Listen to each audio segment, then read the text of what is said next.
Yeah. So yeah, just to tell everybody, this meeting is going to be recorded. And namaste, good evening, yeah, hello, and a very warm welcome to every distinguished guest. I am Pallavi Sankhe from Curious Catalyst, and Yatish Kuril, is a very dear friend. He's a professional colleague also. I also warm welcome to professional colleagues, educators here, entrepreneurs, researchers, community leaders, and friends who have joined us both from India and abroad.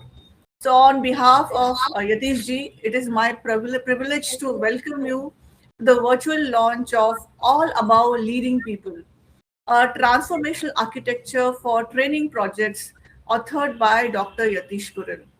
Now, this is not just the unveiling of a new book, it is the opening of a conversation about a challenge that every institution recognizes. People may attend excellent training, understand the concepts, and even feel inspired, yet the learning often fails to become consistent action.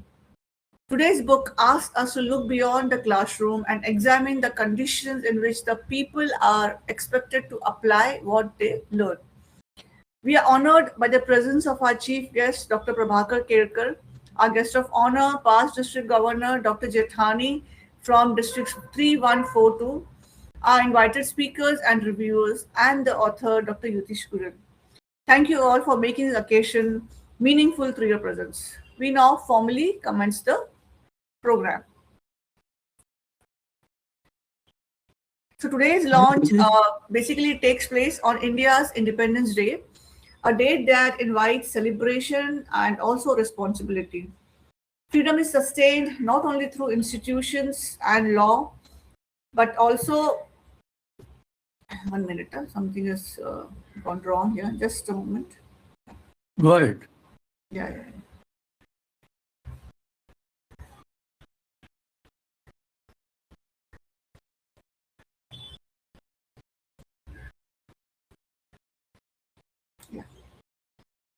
So as we celebrate national freedom, may this launch renew our commitment to responsible leadership in enterprises, educational institutions, communities, public life, and voluntary service. Yes, sir.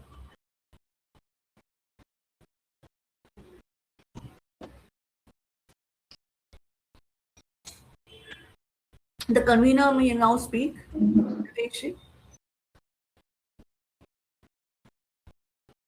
Oh. Now guest of honor will speak about something. No? Yeah. The convener. You would like me to speak, Yatish? No. Kailash, PDG Kailash will speak at the beginning. Yeah, please, go ahead.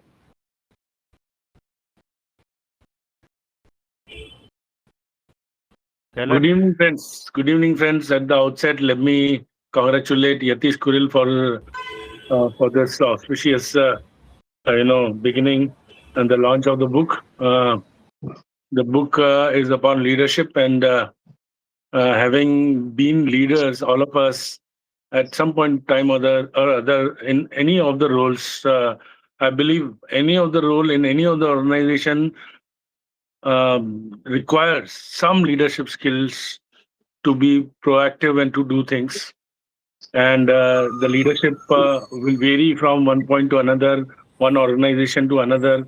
The styles will vary from one person to another, but the basic remains same, that we have to take the organization from one point to another, which is a higher level. And also we have to do succession planning, and we have to develop more leaders. Yatish's step in this direction, a guide for leadership. The book is a wonderful initiative, and I really congratulate him and compliment him for his efforts. And all of you wonderful people out here to support him. I'm also here to support him. He's a colleague in Rotary. He's a member of my club. And I'm really happy to be here amongst you, and specifically a luminary from Thane, like Kelkar Sahib. I'm really glad to see you here, Sahib. And let's hope that this book benefits a lot of people who want to learn more about leadership. Thank you. Thank you so much, Dr. Jithani. Now, it is now my privilege to introduce the author, Dr. Yatish Kuril. Dr. Kuril is the founder and group director of Kuril Founders B School, a specialized institution focused on entrepreneurs and family businesses. Through its executive education, research, case writing, and advisory initiatives, he has worked at the intersection of management knowledge and practical realities faced by founders, owners, executives, and institutions. He is also founder and director of FinVigil Insights Private Limited, a credit intelligence and receivable management firm serving MSMEs and corporates through analytics, risk assessment, and governance advisory. This combination of education and enterprise gives his work a distinctive character. So he examines not only what leaders should do, but what systems must exist for responsible behavior to become sustainable. Dr. Kuril holds a PhD in management and professional designations including FMERC, FMERU, and WRFL. He has authored and co-authored more than 350 articles. Wow. Research papers, business cases, and white papers across management, entrepreneurship, and white papers and governance. He's also the author of How to Get Your PhD, the leadership guide, and is engaged with academic, professional, and policy networks in India and internationally. All About Leading People is the outcome of a central observation that people are frequently trained for one form of behavior and then return to systems that reward another. So, Dr. Kuril's response is not to discard established training methods, but actually to design the surrounding conditions for transfer, accountability, and transformation. So, ladies and gentlemen, please join me in welcoming Dr. Yatish Kuril. Dr. Kuril. Yeah, thank you very much, everyone. So, to begin with all about leading a people, I would like to play one short video just for 7 minutes so that you can get the hint on what is all book is all about. Then I will be speaking after chief guest launching of a book.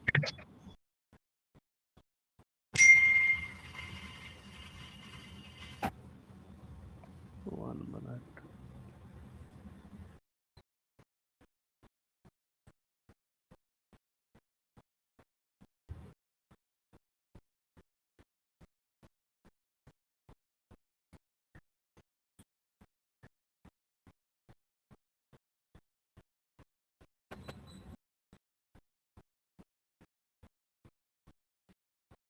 Jelly also there. OP is there.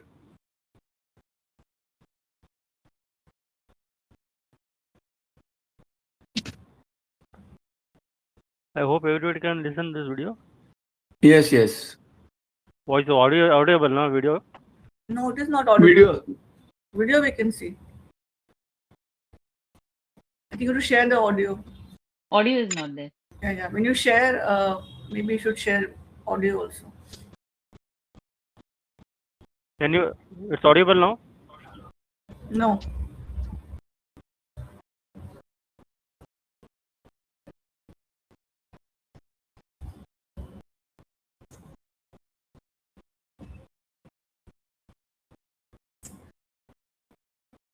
Okay, instead of video, I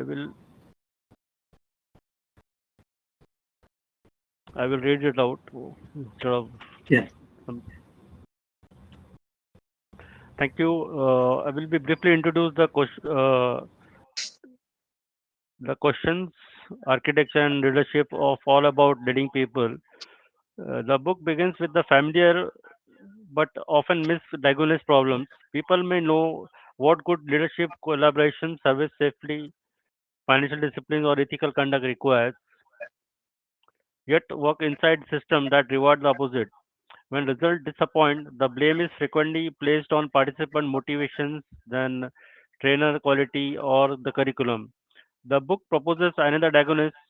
The training core may be sound while the transformation architecture around it remain incomplete. Its center promise is not disruption. It does not demand that an organization discard its existing concept, methodology, sequence, or delivery structure. As said, around it, the book plays seven connected layers, proposes readiness, experiences reflection, transfer, reinforcement, and governance. The model therefore expands the boundary of training project. The project began before the first session when expectation, anxiety, relevance, and the managerial support are formed. It continues after the closing session when the learner attempts to apply the capability under real pressure. The book is designed for founders, director, executives, project leaders, trainer, educator, consultant, community leaders, public representative, and political organizer. It applies the architecture across corporate projects, community living, politics, and public life. Volunteer organization, family businesses, MSMEs, crisis leadership, and AI augmented teams. It also provides case laboratories, implementation tools, scorecards, and a 90-day roadmap. Its deeper proposition is that the leadership is not merely a performance by one person. Leadership is designed of a human system in which responsible action becomes easier, safer, and more worthwhile. With the context, we will now view a short visual. Visual presentation is not workable now, so I'm not playing that video now. Okay. Let me try one more time if it's work. Uh, What you could do, Yatish, is when you're sharing the screen, no, at that time, I think there will be option that share audio. Just check it out. You have to switch it on.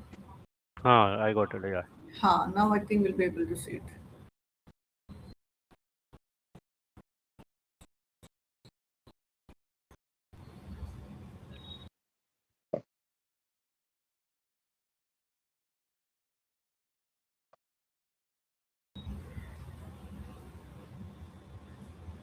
You shared the wrong screen.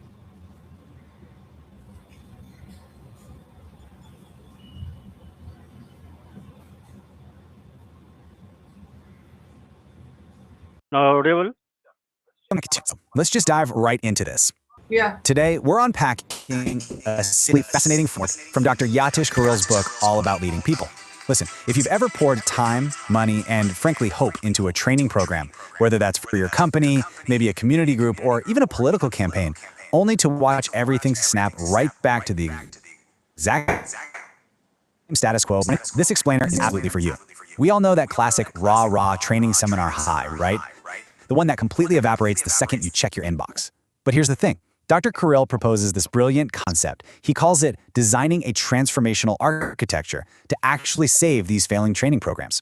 We're going to explore exactly how to fix the ecosystem around your training without actually changing the training itself. Here's the roadmap for our journey today. First, we'll hit the training illusion, then move into the non-disruption principle, followed by the 7-layer overlay, safety and consciousness, and finally, wrap it all up with the 90-day blueprint. All right, let's kick things off with part 1, the training illusion, and why programs actually fail. Okay, we have to start by validating a massive frustration that leaders everywhere share. Seriously, why do genuinely great training programs fail? It is so incredibly easy to just blame a bad curriculum, or maybe a boring facilitator, or, unmotivated learners. But Dr. Kuril totally flips that assumption on its head. Think about it. Often the training is actually technically sound. People are learning the right things. They ace the test, they deeply understand the concepts, and they genuinely want to do better. But then they go right back to a daily work environment that literally rewards the exact opposite behavior. So the failure isn't the content at all, it's the architecture surrounding it. Dr. Kuril challenges us with this really essential mindset shift. He says, leadership is complete when people can act with greater judgment, dignity, and responsibility, even in the leader's absence. This perfectly hits the nail on the head. We've got to stop looking at leadership as this charismatic personal performance where, you have to be the hero of every single story. Instead, we have to start seeing it as the act of building a resilient human environment, an environment where doing the right thing just becomes easier, safer, and honestly, way more worthwhile for everyone involved. So think of it like two competing forces going head to head. In one corner, you have your training core. This is the specific skills being taught. It makes logical sense, and usually it's pretty solid. But in the other corner, you have the human system. And this is the messy, chaotic, completely contradictory reality where those new skills actually have to be put to use. Look, if you teach collaborative problem solving in the training core, but your human system is built on fear, strict status barriers, and top-down decision-making, well, that training core literally doesn't stand a chance. The environment is going to crush the curriculum every single time. Moving right along to Section 2, the non-disruption principle, or how we protect that core. Now, this brings us to a major paradigm shift, and honestly, some absolutely fantastic news for your budget. You do not need to throw away your existing training investments. The non-disruption principle is all about creating an architectural overlay. Kind of think of it like a protective wrapper. It adds all those necessary human system conditions without messing with the original training concepts, the methodology, or the trainer's intellectual property. Seriously, you don't have to rewrite the manual. The original content stays perfectly protected right there in the center, while we go to work fixing the ecosystem around it. Basically, we're building an operating environment that actually nurtures the training, instead of just tossing in a competing syllabus that's just going to confuse everyone. And that perfectly sets up Section 3, the 7-layer overlay, the actual architecture itself. Okay, so this is essentially a chronological journey that the learner takes, and it's the absolute bedrock of making behavior actually stick. First up is purpose. We have to clearly articulate exactly why this matters right now, both to the organization and to the individual. Second is readiness, and honestly, this is where most programs completely fall apart. We've got to prepare the learners and, this is crucial, they're managers before anyone even sets foot in a classroom. Third is experience. That's the learning itself, where we fiercely protect the dignity and the attention of the participants. Then fourth, we have reflection. Think of this as the bridge. It converts the pure activity of learning into actual personal meaning. Fifth is transfer, connecting abstract learning to high-stakes, real-world projects so it's not just theory anymore. Sixth is reinforcement, making sure managers are out there actively coaching the new behavior, not undermining it. And finally, governance, tracking the evidence, celebrating the big wins, and making sure the whole initiative doesn't just fade into a distant memory like, well, every other passing corporate fad. Now, what makes this architecture so insanely powerful is how versatile it is. Let's look at a corporate example from the source material with a company called Orion Components. They had this fantastic supervisor training program, but it just kept failing. Why? Because the senior managers kept acting like heroes, swooping in to fix every single problem on the floor themselves. So naturally, the supervisors just stepped back and let them do it. But by adding this overlay, specifically dialing in on manager reinforcement and governance, they essentially forced those senior leaders to step back and coach rather than solve. And guess what? Application of the new skills absolutely skyrocketed.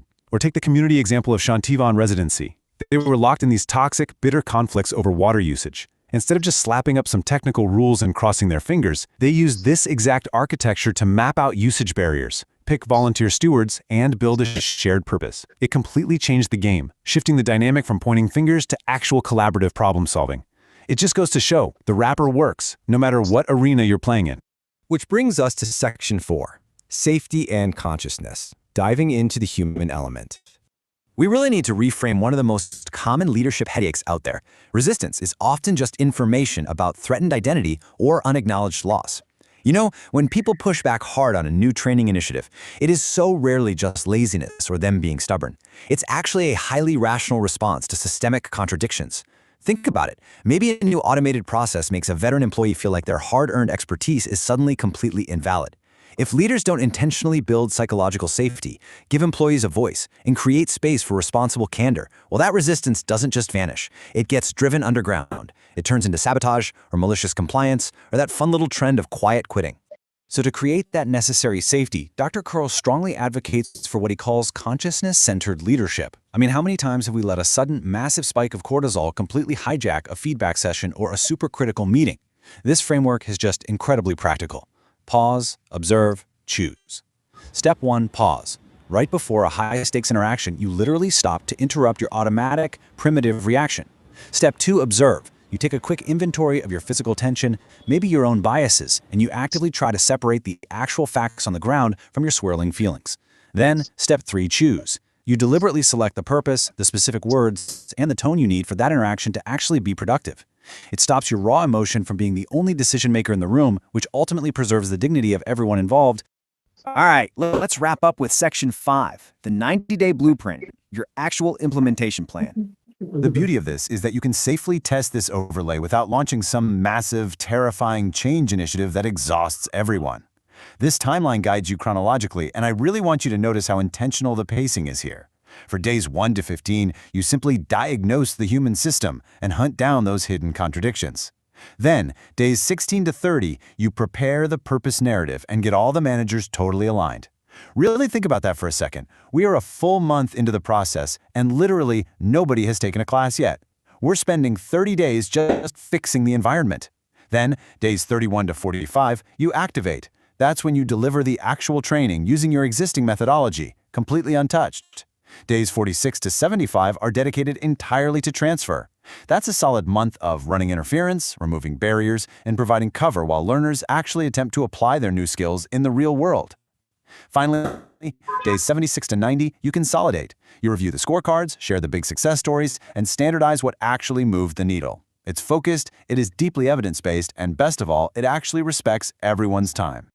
As we wrap up today's explainer, I want to leave you with this final, pretty provocative thought. What is your environment really teaching your people? If your core training curriculum says, hey, innovate and take risks, but your human environment loudly signals, yeah, we punish failure and mock mistakes, well, the environment is going to win every single time. It's honestly time for us to step up and become architects of the conditions around our people, not just passive consumers of content. Thank you so much for joining me to explore this incredible source material today.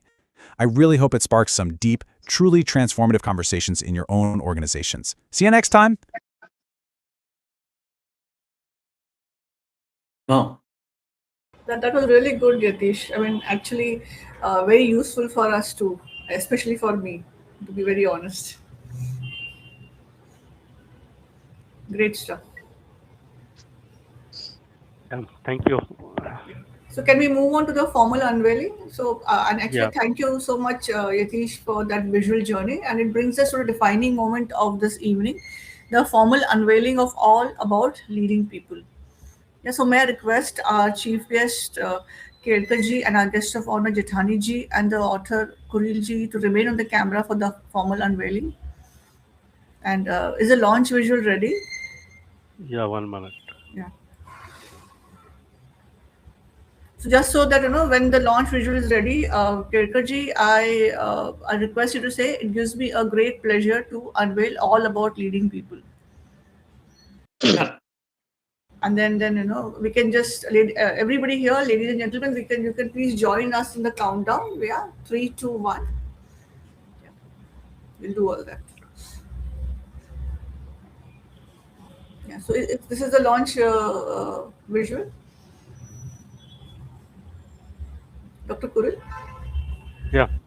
This is the launch. This is a book cover page, which is talking about all about leading people, which is having.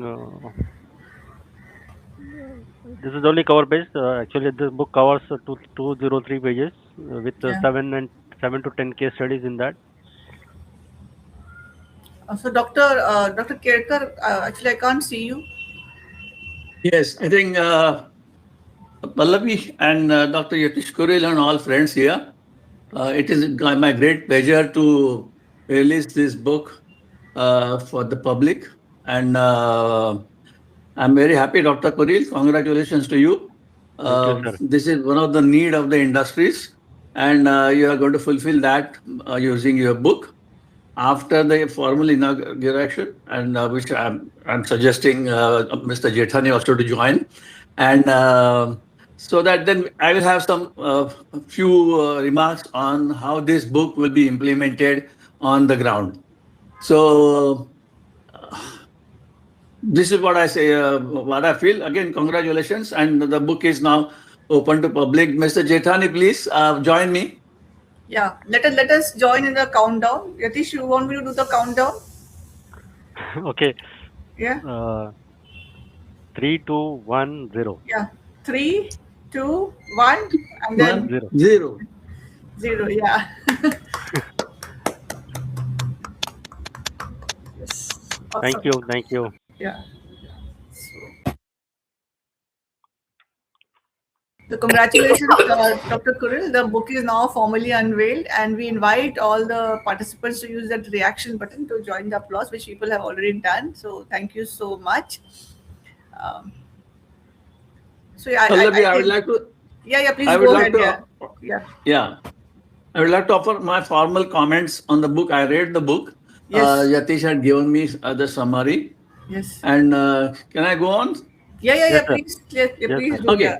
I was going to As invite I you now. understand, Yeah. first of all, again, congratulations, Dr. Yatil, and the people who have helped you to make this book and also arranged this book launch program, like Pallavi and others. As I understand in his book, Dr. Yatish Kuril describes goal oriented, fact based, non legacy, and with a measurable outcome kind of training projects for various levels of people in the organization. We say seven levels, right? Yeah. Yeah. We compliment Dr. Kuril for taking this unique subject.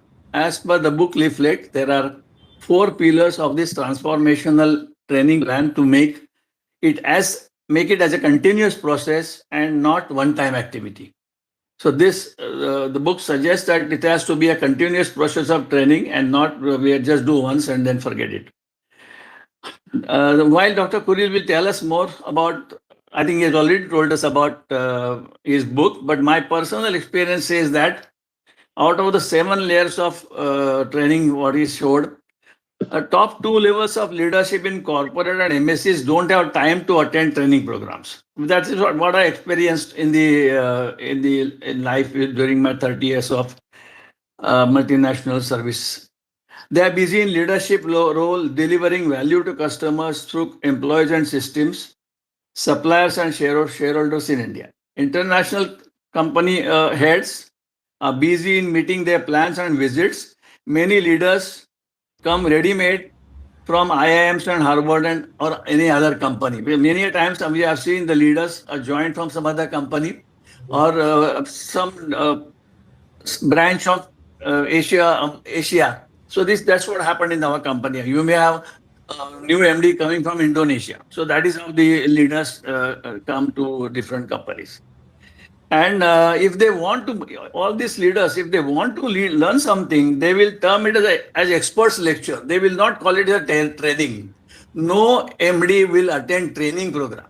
That's what I feel, because they will either say it's a lecture, like, and they will call people like Ram Charan, Akash Gautam, Shiv Khera, and some other guru, or a discussion or a review meeting, and just call to level of employees. That's how we were called for any training program, because it's called a discussion or a review meeting, and that's what the top leadership does. But training is a main component of people who are aspiring to become top one level and top tier two level leaders, and the level of employees below that. But training is basically after two levels, because president, vice president, or MD and vice presidents are busy on their business jobs. In MSMEs, the situation is different. They attend immediate issues like GST, safety, infrastructure, and government policies at meeting of their associations. And in spite of 15% expenses allowed by the government, many don't spend, it looks like. I think hardly MSME spend any money on the training. Government-owned MSME boards arrange training programs for them. We have seen that in Sakinaka. In such a situation, Dr. Kuril proposes a well-designed way of training that shifts from old ways, includes why and how of training, and one that is aligned to strategy and business goals. I think that is one of the most central point of this training, is something which is aligned to strategy and business goals. I wish Dr. Kuril's book becomes a leading reference standard in the training planners. That's what I think. All the best training once again. I think we wish that your book becomes a reference standards for all people who plan training. Thank you, sir. Thank you. Yeah. Thank you. Pallavi, next. Anybody Yeah. else? Yeah. So I'm sure others would like to pitch in. So Yatish. So let, let me, tell about what I have written in the books. I will be just of books. I will be speaking about some points Yes, please. and what I am covering in the book, so that it should be. Another question can be like, why I should people should buy my book also, that covers of my slides. Correct. So would you like to do questions now? Q&A now? No, no, no, not afterwards. Afterwards. Okay. Okay, so slide one. Okay. Good evening, respected chief guest, guest of honor, and distinguished guests, colleagues, friends, and everyone joining us today. It gives me immense pleasure to present my book all about leading people, a transformational architecture for training projects. This book emerged from one fundamental question: why do so many well designed training programs create learning but fail to create lasting behavioral change? Over the years, through my work in business, education, consulting, and community leadership, I have observed that leadership is not simply about influencing people. It's it is about creating the condition in which people can understand purpose, develop capability, and act responsibly.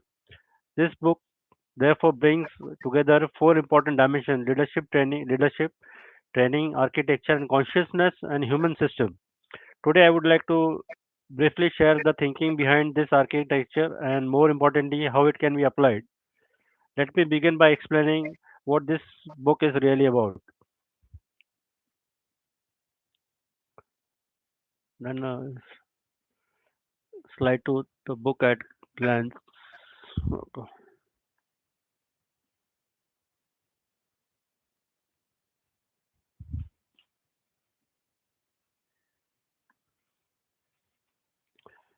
Its core, this is a leadership guide for building capabilities that survive beyond the classrooms. The central idea is simple: leadership is not only influence, leadership is the design of human condition. People perform better when they understand why their work matters, when they have the necessary capability, when systems support them, and when they are given appropriate responsibility. An important principle of a book is that organizations do not necessarily need to discard their existing training programs. Many organizations already have strong content, experienced trainer, and established methodologies. The challenges is strengthening what happens around the training program. This book therefore adds purpose, readiness, reflection, transfer, reinforcement, and governance around the existing training core. So this book can be used in three ways: as a leadership book, as a practical guide, and as a project design reference. Why this book? Why now? One of the biggest misconception in training is that when results do not appear, we immediately blame motivations, the trainer or the participant. But sometimes the participant is not the problem. The trainer may not be the problem, and even the training content may not be problem. The deeper problem may be that the transformation architecture surrounding the training is incomplete. For example, imagine teacher teaching encourages delegation while organization continues to reward centralized decision making, or teaching employees to raise risk when people who raise uncomfortable issues are discouraged. In such cases, knowledge is being developed, but the environment is preventing its application. Therefore, we must design condition before, during, and after learning. This is the shift proposed by the book. Training must move from being treated as an event to being designed as an ecosystem. And this brings us to one of the most important promises of the architecture. The core promise The core promise is respect the existing program, strengthening the environment around it. I call this the protected training core. The book does not propose another syllabus that competes with existing learning methodologies. Instead, it creates an operating environment around them. Think of it as a wrapper. Inside the wrapper remains the organization existing program. Around it, we introduce seven important dimensions: purpose, readiness, experience, reflection, transfer, reinforcement, and governance. The objective is very practical. If the training core is already good, we should not unnecessarily disturb it. Instead, we should make learning applicable, visible, supported, and governed. That is how architecture amplifies the value of training. Now, seven layer transformation overlay. This is one. This is the central architecture of the book.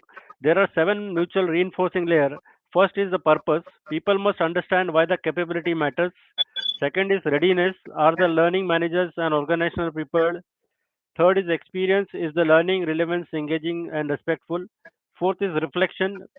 Because activity alone does not create learning, people need the opportunity to interpret what happens and what it means. Fifth is transfer. How will learning move from the classroom into the actual work? Sixth is reinforcement. What will manager, peers, and system do sustain and new behavior? And seventh is governance. Who owns the outcome, reviews progress, and removes barriers? This layer forms a connected sequence. The important idea is the training project does not begin when the trainer enters the classroom. It begins before the classroom and continues until the desired behavior becomes part of normal work. Next slide is mapping the human system. Before trying to change people, we must understand the system influencing their behavior. This is what I describe as a human system mapping. We examine five dimensions. First, meaning, what story does the organization tell people about the project? Second, power, who permits action, who blocks it, who can interpret decision. Third, capability, what knowledge, skill, or judgment is actually missing. Fourth is relationship, where where do trust barrier, fear, or interpersonal tension exist? And fifth is reinforcement, what behavior does the organization actually reward? This change over the understanding of resistance. Instead of immediately saying these people are resistant to change, we ask what makes their current behavior rational within the present environment. Resistance then become valuable information, it become design data. That is the important leadership shift from judging behavior to understanding condition producing it. Consciousness centered leadership. Leadership architecture alone is not sufficient. We must also examine the quality of awareness from which leaders make decisions. The book therefore introduces consciousness centered leadership. I express this through three simple actions: pause, observe, choose. Pause means interrupting automatic reaction. Observe means distinguishing between the facts, feeling, assumptions, and impulses. And choose means selecting an action aligned with purpose, evidence, and dignity. Consider a difficult conversation with an employee. A leader can immediately react from anger, status, or ego, or the leader can create small space between stimulus and response. The small space can completely change the quality of leadership. Consciousness leadership does not mean becoming weak or avoiding accountability. A conscious leader still sets target, demand performance, and protects standard. The difference is what the decisions come from purpose rather than ego, fear, or impulse. Who this book serves? This architecture has intentionally been designed for a wide range of leaders. It is relevant to the founders and business director who are building organization. It is useful for senior executive and project leaders responsible for transformation. It provides practical guidance for training educator and consultant. It can support HR, learning and development, and organizational development professional who need to demonstrate actual behavior and business outcome from learning. The same principles are also applicable to community and volunteer leaders, where influence is often more important than authority, and they are relevant to public representative and civic organizer, where trust, participation, and accountability are critical. Therefore, my message is this is not merely a book to read; it is a field architecture to apply. What readers will get. This book has been designed to combine conceptual depth with practical application. It contains five major parts and 41 chapters. It includes eight extended composite case that demonstrate how leadership and training challenges appear in real organization environment. Importantly, the book also provides 90-day implementation architecture. Reader will find leadership concept connected to actual project transfer rather than remaining theoretical ideas. They will find human system diagnosis and reflective practices, and there is implementation guide for people who sponsor and govern development initiative, including academic boards, manager, facilitators, and project sponsor. My intention was to create something that could sit not only on the bookshelf but also on the table during actual leadership or training projects. Next slide is suggested book launch flow. Today's launch itself reflects the philosophy of your book. We begin to welcoming the acknowledging the people who have contributed to the journey. We unveil the book. We discuss why this architecture matter. We create dialogue rather than simply delivering a monologue. And most importantly, we invite readers to move from interest to commitment and application. The launch, therefore, should not be understood simply as a release of another publication. It should become the beginning of conversation between leaders, trainers, institutions, and practitioners about how we can create more sustainable transformation. The tone I hope we maintain is warm, credible, human, and future facing. Adoption path after launch. The real value of this book will determine by the what happens after today. Therefore, I propose a practical adoption path. An organization can begin with leadership reading circle.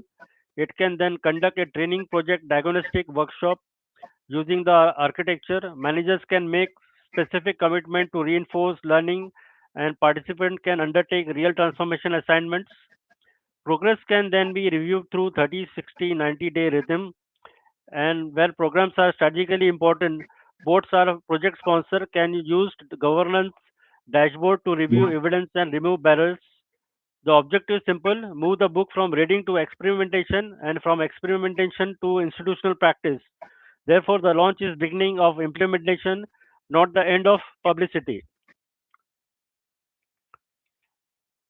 And the invitation to lead people differently is like I conclude, I would like to leave you with the simple invitation: lead with purpose, protect standards but preserve dignity, invite people to contribute but make responsibly clear, listen carefully but remain willing to make difficult decisions, investing in training but also decision the condition through which learning can be action, because ultimately the true measure of leadership is not how independent people become on the leader. It is whether people develop the judgment, competence, and confidence to act responsibly even when the leader is not present. There is the central message of all about leading people. Leadership is not simply what we say to people. It is not simply what we teach people. Leadership is also what we design around people. My hope is that this book help organization move from training programs to genuine capability, from temporary motivation to sustainable behavior, and from dependence on individual leaders to more distributed leadership. I sincere thanks to Chief Guest Dr. Prabhakar Kelkar, then Guest of Honor PDG Kailash Jetani, then distinguished participants, colleagues, friends, everyone who supported this journey. I invite you to not to simply to read this book, but to question it, discuss it, experiment with it, and apply it. Together, let us create a workplace, institutions, and communities where people can act with greater purpose, competence, dignity, and responsibility. Thank you very much. Very good. Very good. Very good, very good.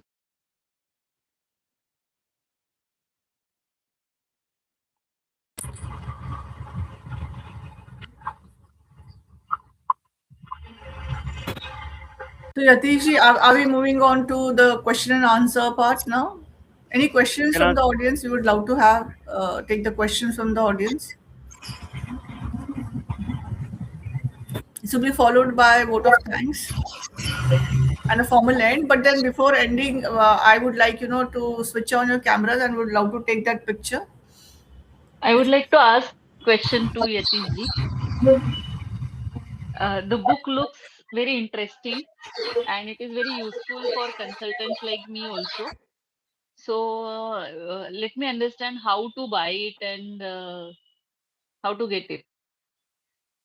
okay. Book is under publishing right now. The cost of launch price for the book is 650. You can WhatsApp me and send me the address, and within 1 or 2 days, I'm going to get the book, my book, and I will be couriering, or will if you are staying in Thane, I will hand over myself personally with my signature on it. Great. Thank you so much. Any other questions?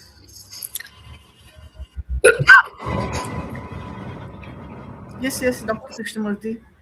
There are no questions, but I want to say something. Yeah, please. Yeah, had this occasion been, an offline version, that would have been very difficult for me to attend because I'm down with the viral, and but still, this online thing is useful in order for me to participate. And I'm a fan of this book. I have seen some of the briefs there, and definitely it's a very nice thing. Uh, I found 5 things there which is very useful. I'm an OD practitioner myself, and I've authored 2 books. So this is the third book is now in the progress, and I can see that this addresses the moot question today: that why does training and other leadership interventions fail to produce lasting change? That is the first thing in this book. It's addressed that moot question. Second thing is it is bringing a new perspective that leadership is an architecture. It is not merely performance. And I feel that one of the things that is there in this book is all about establishing psychological safety for employees so they can speak without any fear. Sorry. And intentions multiplied by conditions multiplied by repeated behavior is the key to success. This is one line in the book there. Now, how do we start? It says diagnosis must come before correction. That's also a very good thing. Diagnosis must come before correction. And we use a lot of labels like this person is very resistant, this person is unmotivated, this person is uncooperative, and all that. But more than that, let's look at what is the surrounding which is there. Is it forwarding the particular this one change initiative, or is it trying to destroy it? So that's the shift there in that. And for doing that, there is a very practical approach given by Dr. Yatish Kuril. It talks about the 7 layers. One is purpose, readiness, experience, reflection, transfer, reinforcement, and governance. Now, this is the major strength of the book. It not only says that that we should have a different approach, but also says how we can do it. One of the things that comes up there is that I'm a practitioner of Stephen Covey's 7 Habits, and he speaks about response versus reaction model. And instead of reacting, can we respond with all the data and everything else in hand? So that has been brought very powerfully in this book. That the change behavior, improved work, and responsible action will come from acting with consciousness. In other words, acting in a responsible way with the response rather than a reaction. And finally, it says that leadership is not dependent on one heroic individual. I like that statement. Leadership succeeds when the architecture of the organization enables people to think, decide, and act responsibly. And the punchline is, even when the leader is not there, even when the leader is not present, things should go on. So, really, I like the book. I'm your first customer, Yatish ji. So as soon as if there's any pre-booking possible, I'll do that so that I get the book as soon as it's released. Sure, Yeah? sir. Good. Sure, Thank sir. you. Congratulations for this book, and wish you all the best in the future. Thank you. Thank you. Now I would like to request Suraj, you want to say something? Suresh,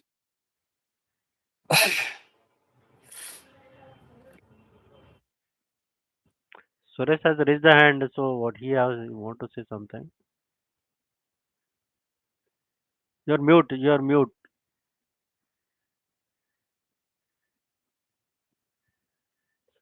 yeah, it's okay now. Okay, all right. It was a nice presentation. It's very interesting. I think your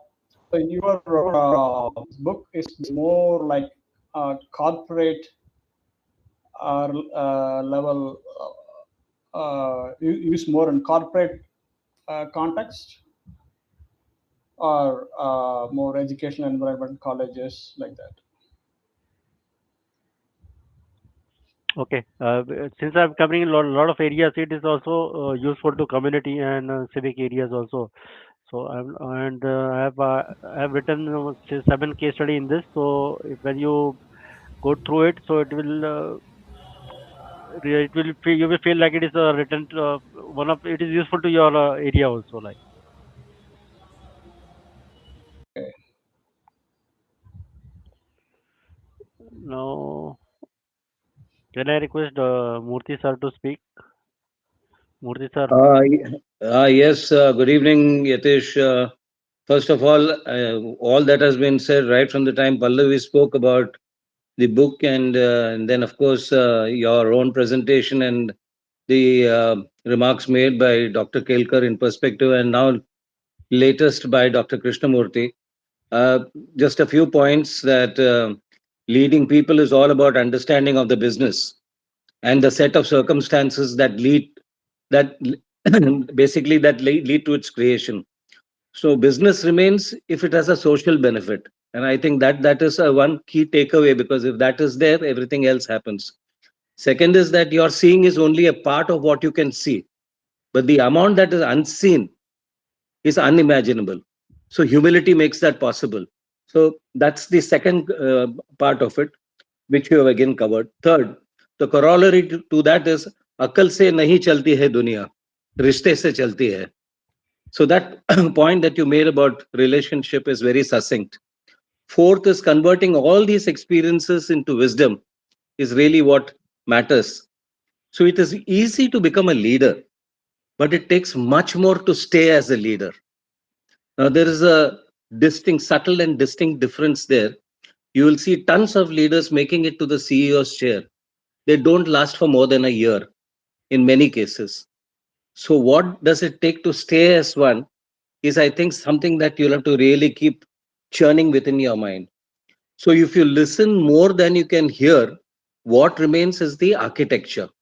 All about leading people is part process and about being fully human. So I enjoyed whatever you have said. I think it's very contextual, very relevant. I wish you all the best, Dr. Yatish Kuril. Thank you. Yeah, thank you, sir. Dr. Guru Murthy.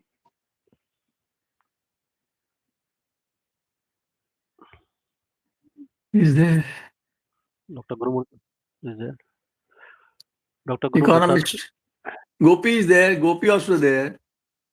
He was there just some time back, yeah.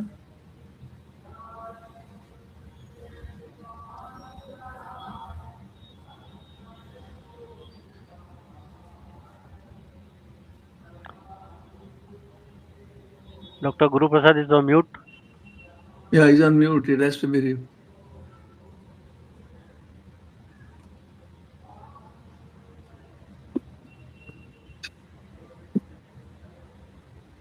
Can you hear me? Yes, yes. Yeah. I went through the glance of it. One thing about thing is there are a lot of structure and suggestion which you have created, and it's going to be a continuous running process, in the sense that you need a lot of maybe to add the existing cases, and it will throw light on what will be the future path of many organizations. Because one of the points, like Murthy sir said, is how come so many CEOs are coming and they are surviving in a very short term? Because we are run more by today talking about the CEO survival depends upon how they survive because of shareholders' value rather than any humanistic approach. And that's somewhere they have to realize, because it's more and more becoming a shareholders' value rather than the stakeholders. And your book tries to point out more on the stakeholders, and that lesson has to be carried away by the organization. I think that will be a good lesson if people follow this, and that's my observation on this. Okay, thank you, sir. Good, thanks.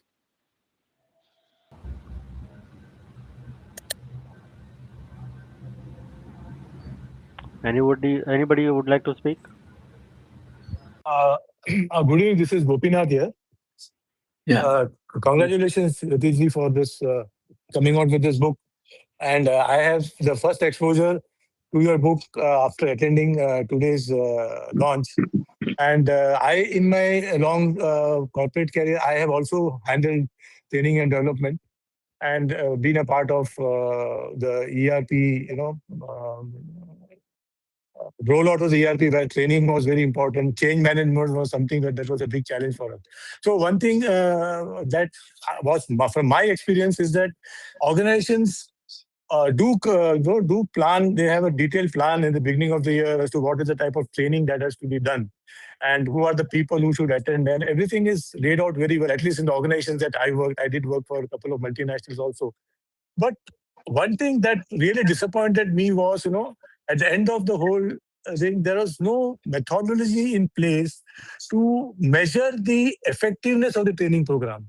So what used to happen is every time during the time of budget, it became increasingly difficult for us to convince the management, yes, you need to budget because this is the training. So the next question was, what was the effectiveness? Did the employees who attend the training program perform well, or did their performance go up after the attending training program, which was very difficult because at the end of the day, it was their managers who were responsible in ensuring that these training, whatever they've imbibed in the training program, they are allowed to implement, or they are allowed to question the managers if something is very diverse from what that was being taught. So that always remained a challenge, during the 2 or 3 years that I was in L&D, learning and development. And even now, after so many years, I still feel that many of those training programs in most of the companies I worked really were not effective. But I am sure, of course, once I go through your book, I will have a better understanding, and it may help me in changing my views.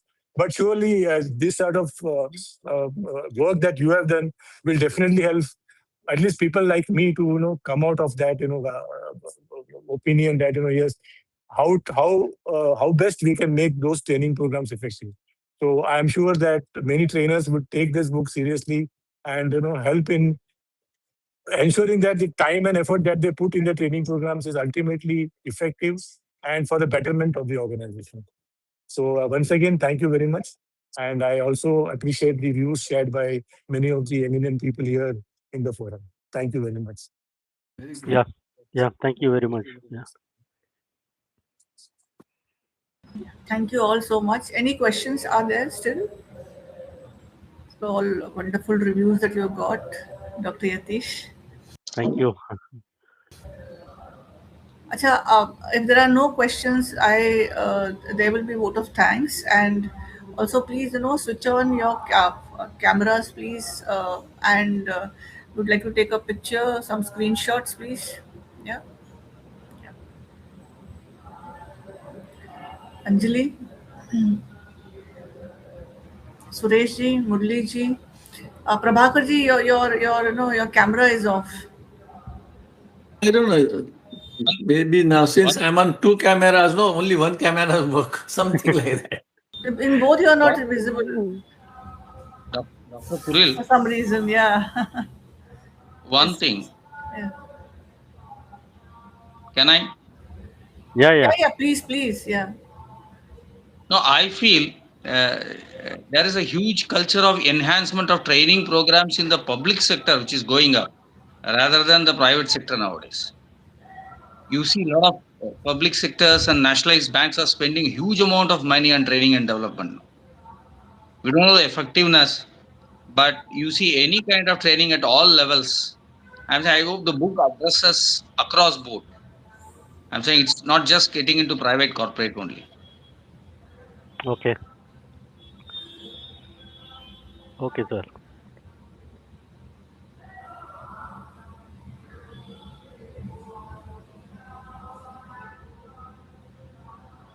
So should we continue with the vote of thanks? I think. Yes, yes. Murthy already made a lovely speech on vote of thanks.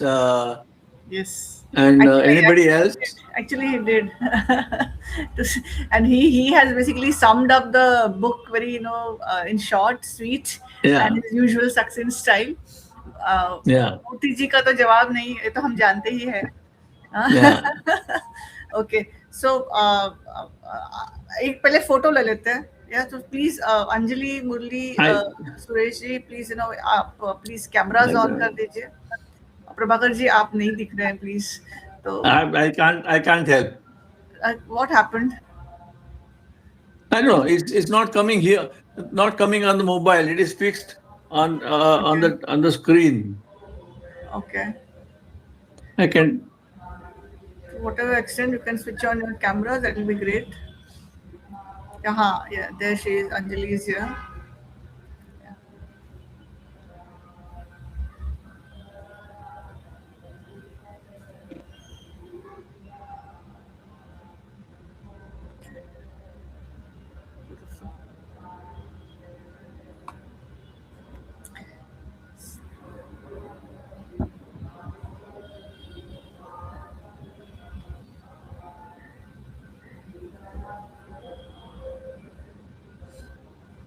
So I think, we can safely say that the formal program has concluded, and we've taken beautiful pictures also. We've heard lovely reviews also of the session. And I think, this should be, without further ado, we'll think of Mr. Murthy's, summing up as the vote of thanks. But then I also formally thank everyone who is present here. It was wonderful having you here, and happy independence to all of you. I think, that was one thing that was missing. So thank you so much, all of you. Good evening, and Jai Hind. Yeah. Thank you. Jai Hind. Bye-bye. Thank Yeah, you. yeah. Bye. Thank you. Thank you, Yatish, Bye. giving us a Thank you. wonderful book. All the best. Good day Thank to you. Yatish. good day to launch book. Very nice. Yes, Yes, yes. yes. Fabulous, Congratulations for fabulous your day to launch. launch a book. Good, good. Yeah. Congratulations, Yatish. Congratulations. Thank Congratulations. you. Thank you.